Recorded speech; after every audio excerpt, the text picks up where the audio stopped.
Just when you think Alec Murdaugh could not get any worse, things like this come out about him. And be sure to hit that follow button because I have a lot of interesting stuff coming up that we're going to be talking about. So here's what happened in this story. An exotic dancer by the name of Lindsay Edwards was wanting to make some extra money and was approached by a woman to do private dancing at parties.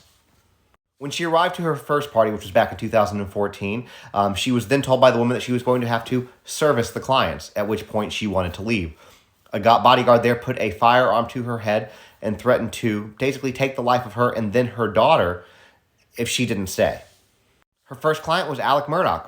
He approached her, was very nice, very gentlemanly, very put together, but when it was time to service his needs, she says that it was like the flip of a switch, blink of an eye, that he became completely different. His eyes went black and he became incredibly violent, pinning her on the bed, choking her to the point that she saw spots, violently forcing himself on her.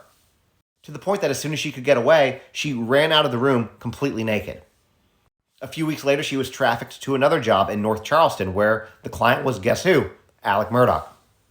In this encounter, he allegedly choked her so hard that he left handprints on her neck, started ripping out hair from the back of her head to the point that she had bald spots, and again, violently forced himself on her.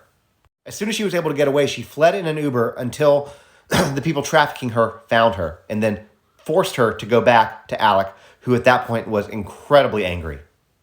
And this happened another couple times for a total of 4 times. We won't go into any more details because you can kind of see how this is going.